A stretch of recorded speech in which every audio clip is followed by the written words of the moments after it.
వి gold trusted gold buyers. మీరు తాకట్టు పెట్టిన బంగారాన్ని విడిపించి ఈ రోజు ఉన్న మార్కెట్ ధరకు కొనబడును. పేరుకి వాళ్ళు ఇద్దరు, కానీ ఆలోచనలు same to same, dressing style same to same, పాటించే సిద్ధాంతాలు సేమ్ టు సేమ్, ఫాలో అయ్యే వాల్యూస్ సేమ్ టు సేమ్.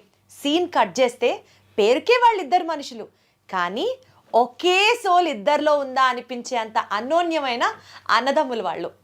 ఇంత ఇంట్రడక్షన్ మన టాలీవుడ్కి సంబంధించి నేను ఎవరి గురించి మాట్లాడుతున్నాను, ఎవరి గురించి ఇంత చెప్తున్నాను అనేసరికి మీకు అర్థమైపోయి ఉంటుంది. You are absolutely correct.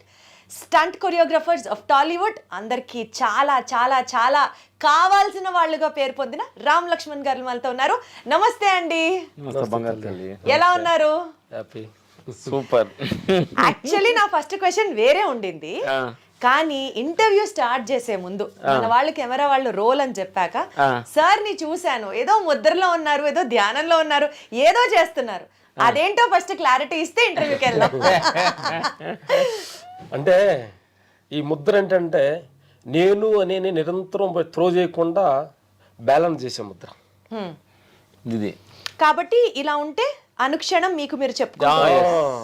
ఏం లేదు, మనం అవతల ముందు నేను అనే ప్రదర్శన ఎక్కువగా చూపించాలని ప్రయత్నిస్తుంది అనమాట. లోపల ఉండే ఆంభావం సరే, ఆ కొంచెం ముద్ర కొంచెం వేసినప్పుడు కొంచెం బ్యాలెన్స్ నీకు అంత సీన్ లేని చెబుతూ ఉంటుంది. అంటే మనకి మనం ఎప్పటికప్పుడు కామ్ డౌన్ మనకంత సీన్ లేదు అని చెప్పలేదు. నాకు కొమ్ములు ఉండి నాకు పెద్ద నేను అది అనే పని అనే దానికి అలాంటి అలవాటు పడిపోయింది కాబట్టి ఫ్లోలో వచ్చేస్తాం. అందుకని కానీ మనిషికి కాన్ఫిడెన్స్ చాలా అవసరం కదా.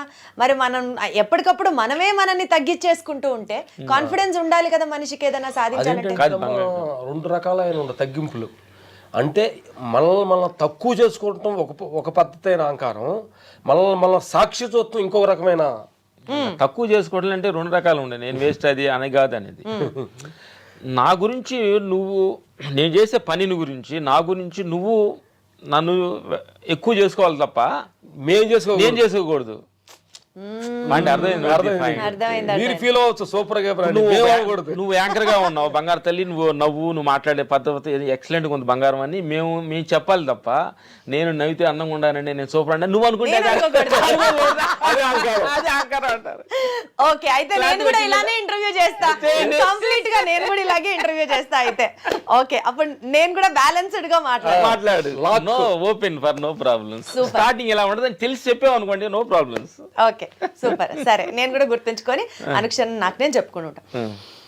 యాక్చువల్గా ఈ ఇంటర్వ్యూలో మీరు చాలా ఇంటర్వ్యూస్ చేశారు, చాలా ఇంటర్వ్యూస్ చూశాను నేను కూడా. ఇవాళ మిమ్మల్ని ఇంటర్వ్యూ చేస్తున్నానంటే, సో మీ లైఫ్ జర్నీలో జనాలకి తెలిసిన చాలా అంశాలు ఉన్నప్పటికీ కూడా నేను ఇన్స్పిరేషన్గా మీ లైఫ్ జర్నీలో మీ గురించి తెలుసుకున్నప్పుడు మీ కెరియర్ స్టార్టింగ్ నుంచి ఫాలో అవుతూ వచ్చిన కొన్ని అంశాలకు సంబంధించి స్టార్ట్ చేసి దెన్ లోతుగా ఇంటర్వ్యూలోకి వెళ్దాం.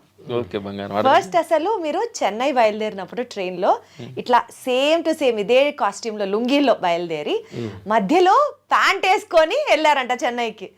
ఏంటి ఆ ట్రాన్సిషన్? అంటే ట్రైన్లోనే మీకైనా జ్ఞానోదయం ఏంటి? అట్లానే కాదు, మేము లింగిలతో ఊర్లో పొలం పని చేసేవాళ్ళం. పంచులంటే ఈ కదా కాస్ట్లీ, అంత కాస్ట్లీ విలేజ్ లో పొలం ఉంటాయి, ఇది 10 రూపాయలు 20 రూపాయలు ఉంటాయి కదా, అలాంటి కట్టుకొని మా రాజు మాస్టర్ దగ్గరికి వెళ్ళాం అనమాట.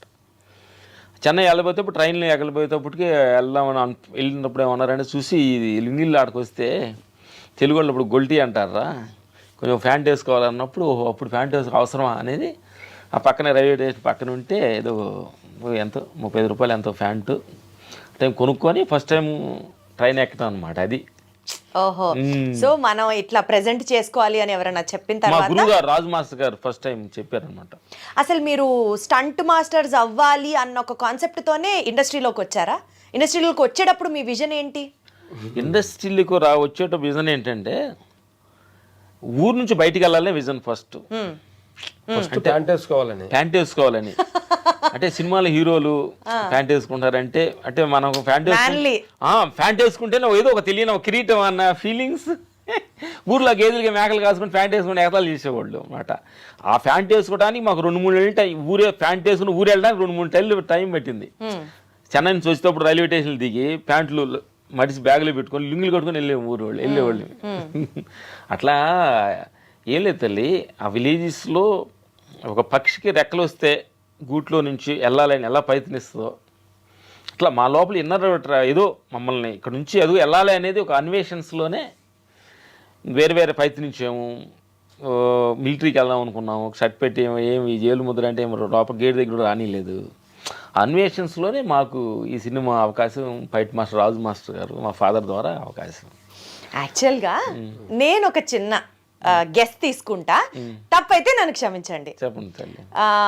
మీలో మీరు రామ్ గారు, మీరు లక్ష్మణ్ గారు, తప్ప కరెక్టా? తప్పైతే క్షమించండి. క్షమించాల్సింది ఏముందని పెద్ద ప్రాబ్లం ఏం లేదు, అది కరెక్టే కాదు. ఆ రాము నేను లక్ష్మణ్.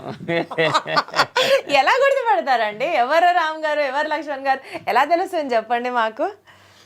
పెద్దగా కొద్ది ఎక్కువ మాట్లాడుతుంటే రాము అనుకుంటారు, తక్కువ మాట లక్ష్మణ్ అనుకుంటారు కొంతమంది. అసలు అది ఉల్టా జరుగుతుంది. తక్కువ మాట్లాడేది లక్ష్మణం, తక్కువ మాట్లాడేది లక్ష్మణ్. నేను లక్ష్మణం, తక్కువ మాట్లాడితే రాము.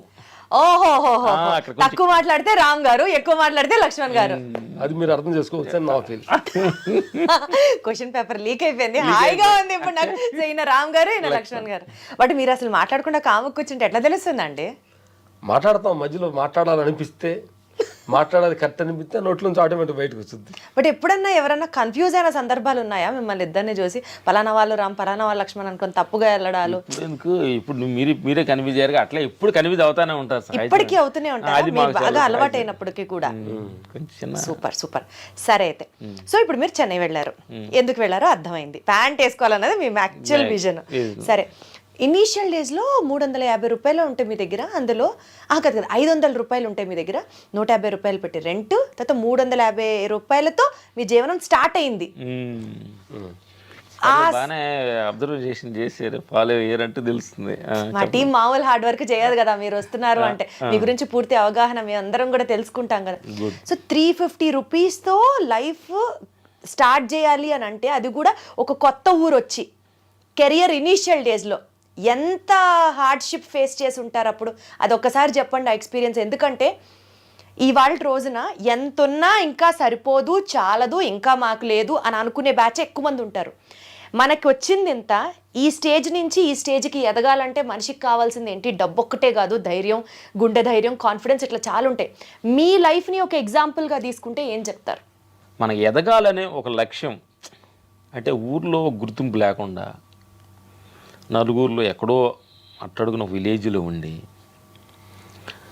ఒక స్థాయికి మనం రావాలంటే కొన్ని సాక్రిఫైస్ చేయాలి. కొన్నిట్లో ఉంటే కానీ తప్ప మనం అనుకున్న లక్ష్యాన్ని మనం చేరలేము అనే సత్యం మాకు ఫస్ట్లో నుంచి కొంచెం ఉందన్నమాట. మా నాయనమ్మే ఇది అన్నిటికీ కారణం అన్నమాట. మా నాయనమ్మ గారే ఆమె దగ్గర ఎదిగాము. ఇది అంటే అలాంటి డబ్బు సమయంలో చెన్నై విజయ్ వాహన్ స్టూడియో దగ్గర ఎదురుగా వాటర్లో అన్నము చాలా తక్కువగా పెడుతున్నారు, అంటే బడ్జెట్ అంటే రేటు తక్కువగా ఉంటుంది, తెలుగు వారు పెడుతున్నారని తెలుసుకొని అక్కడికి వెళ్ళేవాళ్ళని ఒక పూట భోజనం చేయడానికి నడిచి ఎక్కువగా. అది ఏంటంటే మించుమించు 10 కిలోమీటర్స్ అనుకుంటా. తక్కువ 10 కిలోమీటర్ నడిచి వెళ్ళి 10 కిలోమీటర్ నడిచి వచ్చేటప్పుడు అలా అరిగిపోయేది తిన్నది. అంతే కదా, ఎందుకంటే ఉన్న డబ్బులు ఏంటంటే ఇంటి అంటే దగ్గర పొదుపుగా ఉండేవాళ్ళు. ఏంటంటే మెయిన్ మేము ఇంట్లో ఎక్కువ మేము ఇద్దరు ఎక్కువ పని చేసేవాళ్ళు. ఇంట్లో మెయిన్ ఫ్యామిలీని నడపాలంటే ఎక్కువ మంచి పని చేసే వయసులో ఉన్నాము. సడన్గా పని ఆపేసి మేము వెళ్ళిపోయాం. ఫ్యామిలీ వాళ్ళు ఎంత సఫర్ మీరు పంపించే డబ్బులే ఆ ఫ్యామిలీకి ఆధారం. పంపించేవి కాదు, వాళ్ళు పంపించింది వాళ్ళు పంపించాలి. అంటే మేము పని చేసేవాళ్ళం కదా, ఆగిపోయాం. అదే కదా, మా అన్నగారు పెద్ద అన్నగారు పని చేస్తూ మరి ఎవరి కష్టాలు పడి బ్యాలెన్స్ చేయాలన్నమాట. మరి వాటికి మన యాలివేషన్ మనకి ఇవ్వాలి కదా అంటున్నా. ఈరోజు ప్రపంచంలో చదువుకోవడానికి టౌన్కి పంపిస్తున్న తల్లిదండ్రులు చాలా పేరెంట్స్ ఎంతో కష్టపడి టౌన్కు పంపించేటప్పుడు ఆ ప్రతి పైసలు వాల్యుయేషన్ ఎంత వాల్యుయేషన్ అనేది అర్థం చేస్తాం. విలేజ్లో ఒక 100 రూపాయలు 200 రూపాయలు కష్టపడి చేతికి రావాలంటే ఎంత కష్టపడాలో. మధ్యాహ్నం మార్నింగ్ వెళ్ళిపోయి మధ్యాహ్నం కష్టపడి, అలాంటి 200-300 రూపాయలు టౌన్కి వచ్చేటప్పుడు చాలా తక్కువ ఇది అవుతుంది. అలా ఎలా సర్దుకున్నారు, ఏమేమి సాక్రిఫైస్ చేశారు, ఎలా జీవనం సాగించారు అన్నదే నా ప్రశ్న. రకరకాలు అంటే చాలా ఉంటుంది, చాలా ప్రాబ్లమ్స్ ఉంటుంది. ఎగ్జాంపుల్ ఎలాంటివి చూసారు మీరు? అంటే చిన్న చిన్న sacrifice లు ఏం చిన్న చేశారు? సాక్రిఫైస్ మాకు అనిపించింది అంటే మేము మా రాజు మాస్టర్ గారు చిన్న జరిగిన సన్నివేశం అనమాట. కొంచెం అప్పుడు ఇద్దరు కళ్ళమ్మ నీళ్లు పెట్టిన ఒక సన్నివేశం అది. చిన్న ఏదో ఫంక్షన్, మా గురుగారు ఫంక్షన్ జరుగుతుంది, మేము అన్నం మేము రాజు మాస్టర్ పైన చిన్న రూమ్ ఉంటే అక్కడే ఉండేవాడు అంట. సరే ఫంక్షన్ ఏది జరుగుతుంది కదా, అన్నం తినమంటారు కదా అన్నట్టు మేము ఊహించుకున్నాం అనమాట. అంత ఫంక్షన్ అంతా జరిగేసింది, అన్నం మేము అన్నం ఒకటి వండాము, సరే చూద్దాం ఎట్లా అని అనుకున్నాము. కూర వాళ్ళ ఇంటికి వాళ్ళు ఇస్తారులే ఏమని అన్నట్టు అనుకున్నాం. వెళ్తేప్పుడు కాకుండా 2-3 అయింది అనమాట. అయింది ఇప్పుడు మాస్టర్ అన్నాడు, మీరు వెళ్ళి భోంచేయండి రా అన్నాడు. అంటే ఇప్పుడు దాకా అన్నం వడ్డించి మన చేతులతో వాళ్ళు పెట్టి పైకి వెళ్తే, అంటే అప్పుడు ఏంటంటే అప్పుడు ఊర్లో పొలం పనులు చేస్తూ 4 పూటలు అన్నం తినేవాళ్ళు. పొద్దున్నే 7 గంటలకి, 10 గంటలకి, 2 గంటలకి, మళ్ళీ నైట్. అలాంటి అన్నం తినేవాళ్ళకి 3 గంటల దాకా ఉండి పైకి వెళ్ళి తినాలంటే అన్నం లేదు, కూర లేదు, అన్నం కూర లేదు. అప్పుడు అన్నంలో నీళ్లు పోసుకొని తినేటప్పుడు చిన్న ఫీల్, కళ్ళ నీళ్ళు అలా దిగి అన్నంలో పడాయి అనమాట. అంటే ఇది అంటే ఫీల్ అవుతూ కింద అన్ని 4 రకాల కూరలు ఉండే కింద, బట్ మనం అడగకూడదు కదా, అడగకూడదు, తెలుసుకొని తినాలి. అంటే ఎక్కడైనా సిచ్యువేషన్ వాళ్ళు ఏ ఫ్లోలో చెప్పారు. అప్పుడేంటి మా దగ్గర ఏంటంటే అడిగే గుణం ఉండేది కాదు మాకు. సార్ ఆ కూర లేదు కొద్దిగా ఇవ్వండి అని మేము చూస్తున్నాం. కొంచెం వాళ్ళు ఏమన్నా తీసుకెళ్ళమంటారా అని తీసుకెళ్ళకుండా అన్నం నీళ్లు పోసుకుని తింటే ఫీల్ అవుతూ అన్ని కూరలు చూసి కూరలే అన్నం తింటే కళ్ళ నీళ్లు అన్నంలో పడుతూ తిన్న రోజు చెప్తుంటేనే గుండె తరుక్కుపోతుంది అసలు. అలాంటి స్థితి నుంచి అలాంటి రోజులు చూసిన మీరు ఈరోజు 10 మందికి అన్నం పెడుతున్నారు. మీ ఆర్గనైజేషన్ ద్వారా బోలెడు మందికి అన్నం లభిస్తోంది. అన్ని దానాల్లో కల్లా అన్నదానం చాలా గొప్పది అని అంటారు. మీ నానమ్మ గారి పేరుతో ఒక ట్రస్ట్ నడుపుతున్నారు, 10 మందికి భోజనం పెడుతున్నారు. ఈ స్థాయికి మీరు ఎదిగిన తర్వాత, అంటే మీరు ఆ రోజు ఆ కష్టం చూసారు కాబట్టి ఎవరికి ఆ కష్టం ఉండకూడదని చెప్పి స్టార్ట్ చేశారా ఈ ట్రస్ట్? అంటే ఉరుకు అని కాదు, అంటే ఒక అన్న వాల్యుయేషన్ మనకు తెలిసి ఉండాలి. ప్రతి వాల్యుయేషన్స్ మనకి మెమరీలో రికార్డ్ అయ్యి ఉండాలమ్మా. అది అప్పుడు కానీ వచ్చినప్పుడు దాన్ని మన అహంకారం వెదకుండాలంటే ప్రతి సన్నివేషన్స్ వల్ల ప్రాబ్లం డబ్బులు వచ్చినా ఫేర్ వచ్చినా కానీ ఆ సిచ్యువేషన్ మన కళ్ళ ముందు రొటెండ్ అవుతూనే ఉండాలి. మాకు భగవంతుడు మేము కొంచెం అనుకున్న కంటే కొంచెం ఎక్కువ ఇచ్చారు కాబట్టి, అదే మహేష్ బాబు చెప్తారు కదా శ్రీమంతుడు, అదే ఏదో సినిమా, లేకపోతే లావైపోతారు. అలాగే కొంత మా దాంట్లో వచ్చి కొంత అనంతపూర్లో నార్పల్లి చిన్న స్కూల్, అనాథి స్కూల్ ఒకటి రన్ అవుతుంది. మా టీం అందరికి వెళ్ళి వర్క్ చేస్తున్నాం. అక్కడ కొంచెం ఒక 30 మంది అనాథ పిల్లలంతా తండ్రులు చనిపోయిన వాళ్ళు పిల్లలంతా చేసి టీం అక్కడ జరుగుతుంది. వృద్ధులు ఇక్కడికి వెళ్ళేసి అప్పుడప్పుడు డొనేషన్స్ అవి ఇస్తుంటాం. అట్లా అసలు మీరు చెప్పేవి చాలా తక్కువ అని విన్నాను, ఇంకా మీరు చెప్పకుండా కూడా బోలెడంత సహాయం చేస్తున్నాం. చెప్పకూడదు, నువ్వు అడిగేవాడు చెప్తున్నాను, చెప్పకూడదు యాక్చువల్గా. అసలు అది జరుగుతున్న సిచ్యువేషన్స్. ఇప్పుడు ఏంటంటే మనం ఆ స్థితి నుంచి ఈ స్థితికి వచ్చామంటే అదేదో మేమేదో బాగా కష్టపడి మేము వచ్చామనేది అదొక భ్రమ. బట్ భగవంతుడు డిజైనింగ్లో కొంతమందికి ఇట్లా ఆదర్శంగా ఒక మనిషి కూడా ఇట్లా ఉండొచ్చు అనే డిజైన్ చేయడానికి రూపాలుగా మంది, అంతేగాని దీంట్లో మా ప్రయోగం ఏం లేదు. అదేలేండి ముద్ర ఎఫెక్ట్. సో మా ప్రేమ ఏం లేదు. ముందు తెలియక ముందు ఇదంతా నేను చేసాను, నేను సాధించే విలేజ్ నుంచి వచ్చి నేను చేశాను అనేది ఒక తెలియని వచ్చేది. మాకు ఎన్నో ట్రావెల్ వెళ్ళిన తర్వాత అర్థమైందనమాట, ఏదో మనలో ఒక ట్రావెల్ చేపిస్తుంది ఒక శక్తి అనేది గమనించి. సో ఆ ఇన్నర్ ఇంజనీరింగ్ గురించి కొంచెం సేపట్లో మాట్లాడుకుందాం. కమింగ్ టు యువర్ కెరియర్ గురించి మాట్లాడితే, ఫైట్ మాస్టర్స్ గా, స్టంట్ కొరియోగ్రాఫర్స్ గా మీరు ఇండస్ట్రీలోకి అడుగుపెట్టిన అతి తక్కువ టైంలోనే ప్రత్యేకంగా మీకంటూ ఒక గుర్తింపుని మీరు సంపాదించుకున్నారు. పెద్ద పెద్ద స్టార్ హీరోస్తో మీరు వర్క్ చేశారు అండ్ అన్ని blockbusters, 6 times Nandi award గెలుచుకున్నారంటే సామాన్యమైన విషయం కాదు. ఈ నేపథ్యంలో ఒక్కొక్క హీరోకి ఒక్కొక్క లాంటి ఫైట్ ఇవ్వాలి అన్నది మీరే కదా సొంతంగా కంపోజ్ చేసుకుంటారు. అసలు ఆ థాట్ మీకు ఎట్లా తెలుస్తుందండి? ఈ హీరో మేనరిజం ఇది, మనం ఇలా ఫైట్ చేయాలి, ఇలా చూపించాలి, ఇలా చూపించాలి. ఆ చిన్న హీరో దగ్గర నుంచి స్టార్ హీరో వరకు అందరినీ ఒకేలా చూసే మెంటాలిటీ మీది. హౌ డస్ దట్ బ్యాలెన్స్ అంటున్నా నేను. అంటే ఒక్కొక్క మనిషికి ఒక బాడీ లాంగ్వేజ్ ఉంటుందమ్మా. చిరంజీవి అన్నకి ఒక బాడీ లాంగ్వేజ్, బాలయ్య బాబు గారు ఒక బాడీ లాంగ్వేజ్, రజనీకాంత్ గారు ఒక బాడీ లాంగ్వేజ్. ఇట్లాంటి అంటే వాళ్ళు ఒక బాడీ లాంగ్వేజ్ పెట్టుకొని వాళ్ళు స్టార్స్ అయ్యారు. అర్థమైందా? ఒక్కొక్క డైలాగ్ మళ్ళీ ఒకడు కొంచెం కామెడీ పంచింగ్స్ అట్లా డిఫరెంట్ కైండ్ ఆఫ్ ఆర్టిస్టులు వాళ్ళు వచ్చినప్పుడు మనం ఏం చేసామంటే వాళ్ళు ఆడియన్స్ ఒక బాలయ్య బాబు ఏం ఎక్స్పెక్టేషన్ చేస్తున్నారు, ఒక చిరంజీవి అంటే ఏం ఎక్స్పెక్టేషన్ చేస్తారు, ఒక రజనీకాంత్ అంటే ఏం చేస్తున్నారు, ఒక యంగ్ హీరోస్ రామ్ చరణ్ అంటే ఎలా ఉంటారు, ఒక ప్రభాస్ అంటే ఎలా ఉంటాయి, ఎట్లా అన్ని ఆడియన్స్ని ప్రభాస్ అంటే ఒక కట్అవుట్ ఏంటి, ఆ కట్అవుట్ కొడితే ఎలా ఉంటుంది, ఇట్లాంటి డిఫరెంట్గా ఆ బాడీని ఆ పోస్చర్స్ని చూసుకొని మనం కొంచెం డీప్గా మనం వెళ్ళగలిగితే మనలోని థాట్ అదే క్రియేట్ అవుతుంది అనేది అనిపిస్తుంది మాకు. మీరు ఇంకోటి తల్లి యాక్చువల్ ఏంటంటే దీంట్లో మా గొప్పతనం కాదు, కానీ మన యాక్చువల్ ప్రేక్షకులు దేవుళ్ళు అందరికి పిల్లలకి చెప్పాల్సిందంటే గురి పెట్టిన వాడే గురువు అంటారు. ఇక్కడ పెద్దవాడు చిన్నవాడని కాదు, కాన్సన్ట్రేషన్ కానీ కరెక్ట్గా చేస్తే నువ్వు ఏం చేయలేదని నేచర్ త్రో చేస్తుంది లోపల నుంచే. అంటే అది ఎట్లంటే నిష్కమక లేకుండా అంటే శరణాగతి అయ్యి మనం ఓపెన్ తోటి ఉండే పడితే లోపటి నుంచి నువ్వు ఏం చేయాలనేది నేచరే త్రో చేస్తుంది అనేది మాకు తెలిసిన ఒక సత్యం. కాబట్టి ఆ సిచ్యువేషన్కి వెళ్ళినప్పుడు మన శరణాగతి అయ్యి మనస్ఫూర్తి ఇక్కడ దీనికి ప్రజెంటేషన్ చేయాలి జనానికి అనేది ఒక ఆ నిర్మల స్థితిలో ఉండంటే ఆటోమేటిక్గా నీకు ఆ క్రియేట్ వస్తుంది అనేది మేము చెప్తున్నాం. మీరు ఎప్పుడన్నా ఈ పర్టికులర్ హీరోకి ఈ బాడీ లాంగ్వేజ్ ఈ ఫైట్ వర్కౌట్ అవుతుంది అని మీరు ఆలోచించి ఫ్రేమ్ చేసుకొని సెట్ మీదకి వెళ్ళిన తర్వాత ఆ పర్టికులర్ హీరో ఇలా కాదండి కొంచెం మార్చండి అని పద్ధతిగా మీకు చెప్పి కన్విన్స్ చేసి ఆయన కోసం ఆయనని నొప్పించకుండా మీరు కొంచెం కాంప్రమైజ్ అయిన సందర్భాలు ఏమన్నా ఉన్నాయా? ఎందుకంటే ప్రతిసారి మనం చెప్పింది అవతల వ్యక్తికి నచ్చాలి అని రూల్ ఉండదు కదా. ఇంకోటి అంటే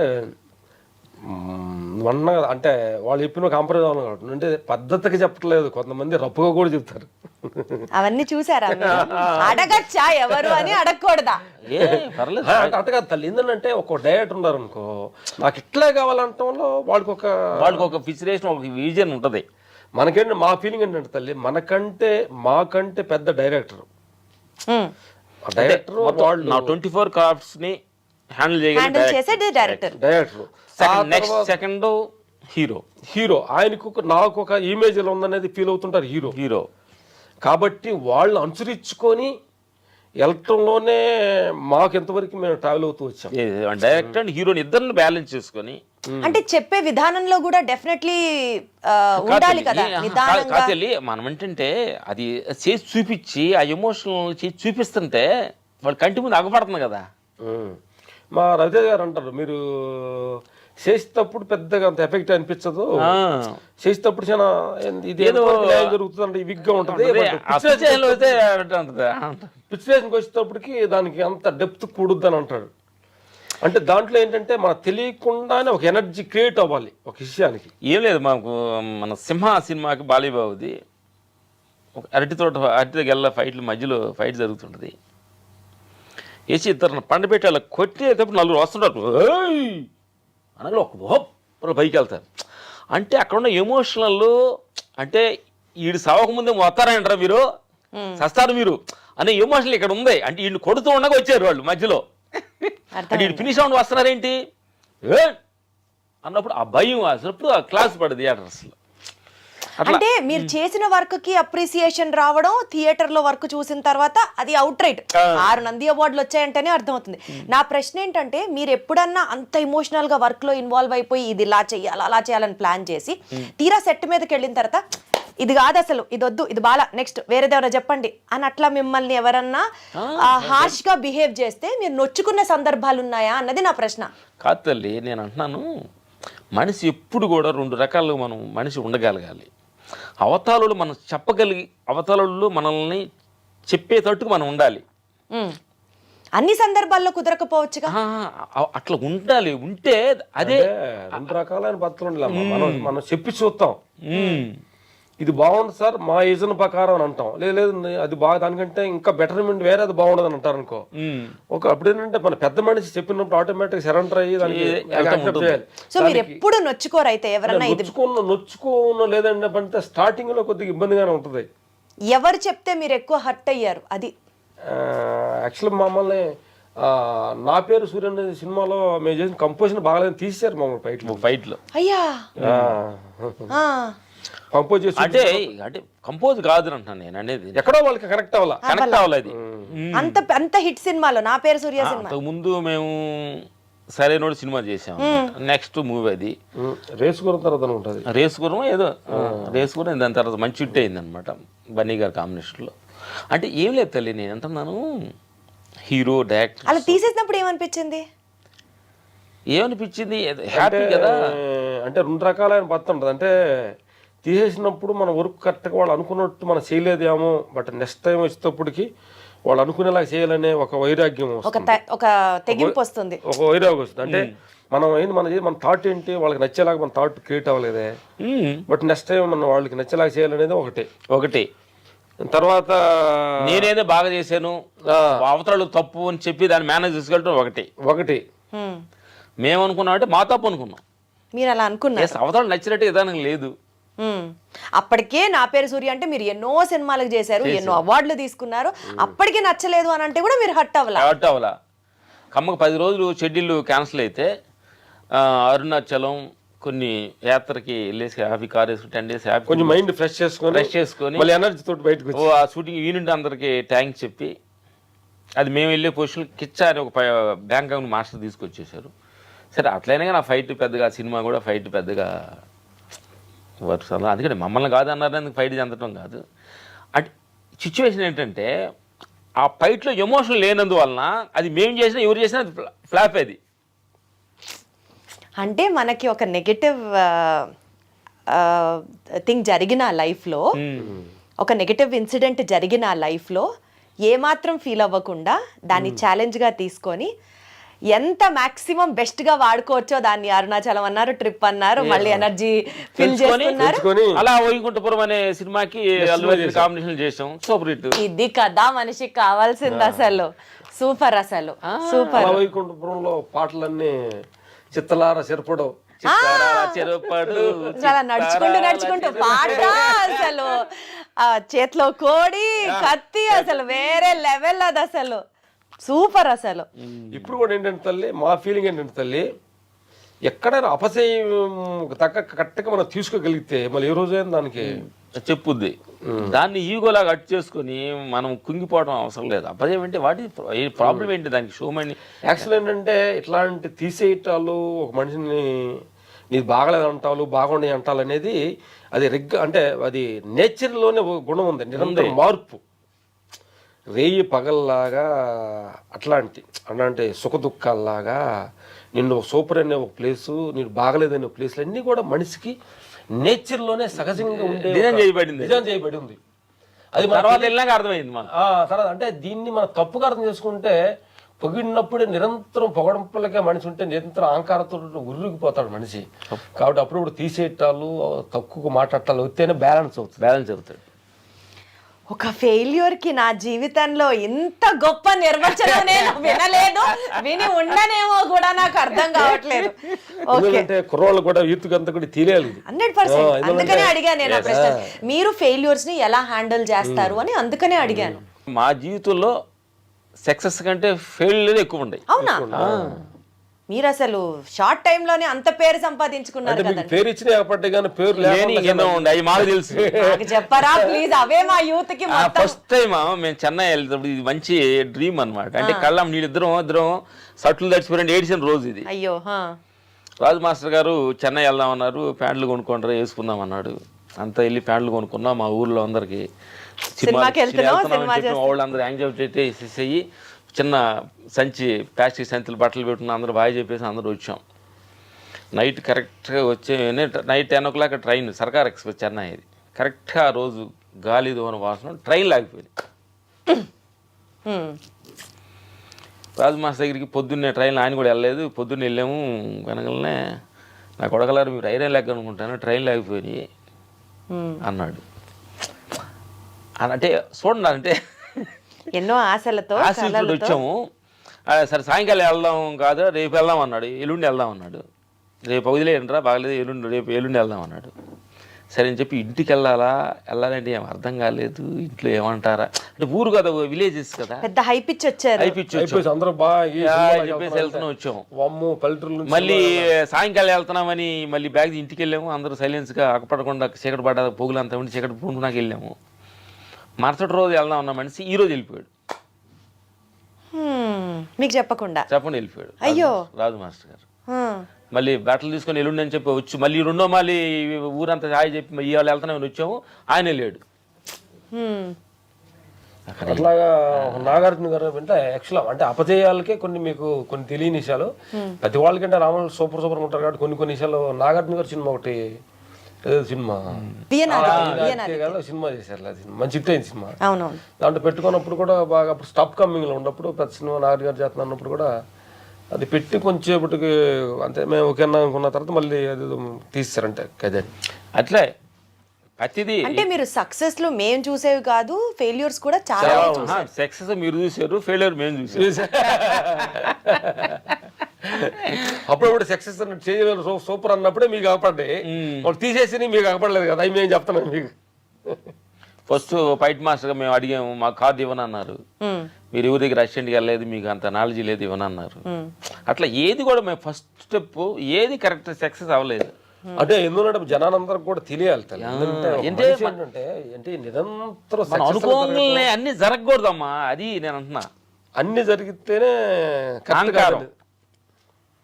అప్పుడప్పుడు గుండె ఈసీజీ గ్రాఫ్ లో పైకి కిందకి ఉంటేనే మనిషి బతికినట్టు, స్తబ్దుగా ఉందంటే ప్రాణం లేదంటే కదా.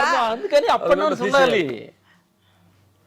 అదే మనకి ఎన్టీఆర్ గారు ఏదో ఒక సినిమాలో అది అదే మన ఒక సినిమాలో ఏదో సినిమాకి చిన్న క్లాస్ వరకు పిలిచారు మమ్మల్ని.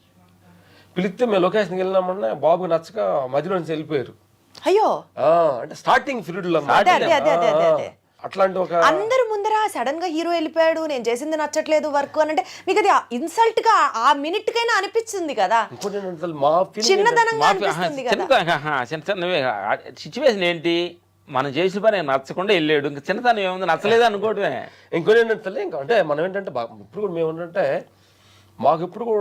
మాకు అవమానం పరిచినా కానీ చేసినా కానీ ఇప్పుడు కూడా భగవంతుడు సాక్షిగా మనం ధర్మంగా ఉంటున్నాం, ఏ రోజు మనం ఓడిపోము, మంచి జరుగుద్దని ఎప్పుడు మాలో ఒక నమ్మకం ఉంటుండేది. ఇప్పుడు ఎస్ ఇది ఇంకో సిచ్యువేషన్స్. చెన్నై వెళ్ళిన తర్వాత ఒక 6 నెలలు ఉన్నాం చెన్నైలో. సినిమాలకు వెళ్ళిన తర్వాత రాజు మాస్టర్ గారు అన్నాడు, ఈయన కార్డు రావట్లేదు, మీరు వెళ్ళి ఊర్లో పనులు చేసుకోండి, మేము కావాలని పిలుస్తానన్నాడు. మళ్ళీ వచ్చి బ్యాగులు పక్కన పెట్టి మళ్ళీ కోతలు గేదెలు మేకలు కొలుతుంటే ఆ సూటివాడు మాటలు ఎట్లా ఉంటారు. అట్లాంటిది ఏంటంటే మనిషి విజయాలనే మనం ఎంజాయ్ చేయటం కాదు, అపజయాలు కూడా ఎంజాయ్ చేయాలి. మీరు ఫీల్ అయ్యారు ఆ టైంలో, కానీ మీకు మీరు నచ్చ చెప్పుకొని మళ్ళీ మీకు మీరు మోటివేషన్ తెచ్చుకొని అంటే ఫీల్ అవ్వటంలో కూడా మనస్ఫూర్తిగా అంటే మనం చెయ్యని తప్పుని దాన్ని చేసినప్పుడు మనకు చేయలేని అవకాశం లేనప్పుడు దాన్ని రిసీవ్ చేసుకోవాలి మనిషిని అనేది. ఇంకోటి ఏంటి తల్లి, నేను ఏంటంటే మనుషులకు 2 కళ్ళే, విశ్వానికి అనంతమైన కన్ను ఉంది కాబట్టి ఆ కన్నులో పడ్డ మనిషి ఎప్పుడు ఓటమి చెందడం. మనుషుల మధ్య ఓడిపోయినట్టుగా భవించవచ్చు, భగవంతుడి దృష్టిలో గెలిచినట్టు. అది కరెక్ట్ అయిన పొజిషన్స్ లో ఉండాలి. మనం ఏదో రాంగ్ రూల్స్ వెళ్ళి ఓడిపోయామని చెప్పి ఆయన మీద అకౌంట్ వేయకూడదు. మనకు భగవంతుడు రోజు చెప్పడు కదా నువ్వు కరెక్ట్ ఉన్నావా తప్పున్నావా అని, కాబట్టి మనకు ఆ మోటివేషన్ రావాలి కదా. అయితే మీరు చాలా మంది స్టార్ హీరోస్తో వర్క్ చేశారు, బాలకృష్ణ గారు, చిరంజీవి గారు, నాగార్జున గారు, వెంకటేష్ గారు, మహేష్ బాబు గారు, ప్రభాస్ గారు, ఇట్లా చాలా మంది హీరోస్తో వర్క్ చేశారు కదా. అసలైన ఫైటర్ వీళ్ళు అని మీకు ఎవరితో వర్క్ చేసినప్పుడు అనిపించింది? అంటే ఇప్పుడు మీరేంటంటే ఇప్పుడు ఒక హీరో చెప్పినామంటే ఆ హీరో సెసలుగా చేశారంటే ఇప్పుడు ప్రపంచం వాళ్ళు ఆ ఫ్యాన్స్ అంతా మమ్మల్ని ఇరగ్గుమ్మరు అంటావా? కాదు బంగారు తల్లి, అలా అనుకుంటున్నారా? నేనంటే యాక్సిడెంట్ అంటమ్మా, ఒక్కొక్క ఫ్యాన్స్ వచ్చి ఒక హీరో మీద ఒక గూడు కొట్టుకొని ఉంటారు కామన్గా. న్యాచురల్ చెప్పాలంటే యాక్చువల్ చాలా మంది కూడా ఈ క్వశ్చన్ అడుగుతూ ఉంటారు, ఏ హీరో మీకు బాగా నచ్చుతారు, ఏ హీరో బాగా చేస్తారు అని. అందరి దగ్గర అందరితోటి పని చేస్తున్నప్పుడు ఒక హీరో బాగా చేస్తారనేది మన ప్రత్యేకంగా అనేది వాళ్ళని మనం ఎలా చెప్పగలం? కాబట్టి అందరూ సూపర్లే. సరే, అయితే దీన్ని ఎలా మార్చచ్చు అంటే, నేను తెలుసుకోవాలనుకున్న పాయింట్ని ఇప్పుడు మీరు ఈ సెన్సిటివ్ జోన్ ఉందన్నారు కాబట్టి ఎలా అడగచ్చు అంటే, బాలకృష్ణ గారి పని చూశారు, చిరంజీవి గారి పని చూశారు, ప్రభాస్ గారి పని చూశారు, XYZ అందరి పనులు మీరు చూశారు. ఒక్కొక్క స్టార్ హీరో దగ్గర నుంచి ఈ గుణాన్ని మనం నేర్చుకోవాలి అని మీరు ఫీల్ అయింది ఏంటి? చిరంజీవి గారి నుంచి ఏం చూడాలి, బాలకృష్ణ గారి నుంచి ఏం చూడాలి, ఏం చెప్తారు? అది బెస్ట్ క్వశ్చన్ కదా, బాగా చెప్పానా? మేము క్వశ్చన్ దీనికి ఆన్సర్ కరెక్ట్. నువ్వు ఇంకొక డైరెక్షన్లో అడిగావు. నైస్. అంటే ఎక్సలెంట్. అంటే మేము ప్రతి హీరో దగ్గర కూడా ఒక పాయింట్ నేర్చుకుంటాం. ఎగ్జాక్ట్లీ. చిరంజీవి అన్నయ్య కంపోజ్ చేస్తుంటాం, అంత వేరు మాట్లాడుతుంటాడు, ఫ్రెండ్స్ తోటి చైర్లో కూర్చొని మాట్లాడుతుంటాడు, లుక్ మొత్తం చేసే పని మీద చదువుతుంటాడు, కంపోజ్ మీదే. మనం ఆయన చూడలేదు కావాలి, అన్నయ్య ఎట్ట వచ్చింది ఎట్లా పర్లేదు కానీ అంటాడు, టక్కని చేస్తాడు. అది అంటే ఆయన ఎక్కడుండా పని మీద దృష్టితో ఫోకస్. అది మెగాస్టార్ అంటే. స్టార్ అంటే ఎందుకనంటే అసలు ఏమీ ఒక బ్యాక్గ్రౌండ్ లేకుండా ఆ టైంలో అలాంటి ఒక డిఫరెంట్ కైండ్ ఆఫ్ తోటి వచ్చారంటే ఆయన దగ్గర ఏ క్వాలిటీస్, షో మనీ క్వాలిటీస్ లేకపోతే ఎలా వస్తారు? Correct correct correct correct. Balayya గారి దగ్గర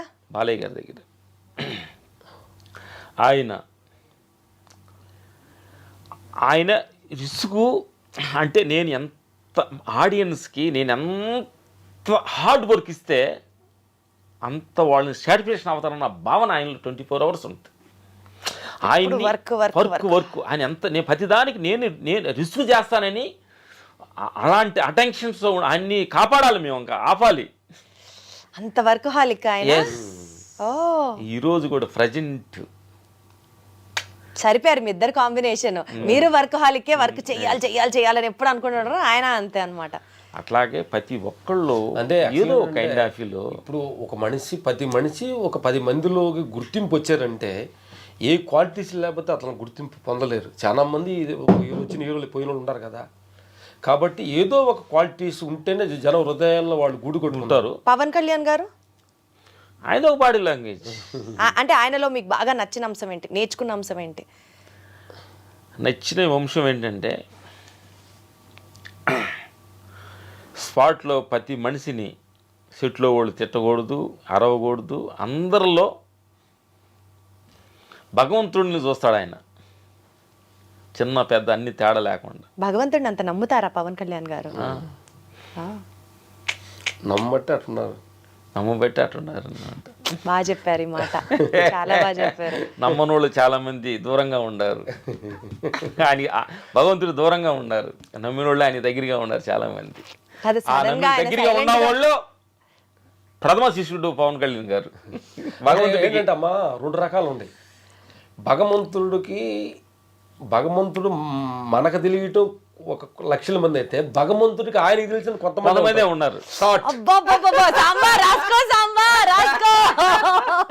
భగవంతుడు తెలిసిన మనిషిలో ఒక మనిషి పవన్ కళ్యాణ్ గారు. అసలు అరుపులు, ఈ డైలాగ్ అసలు సూపర్.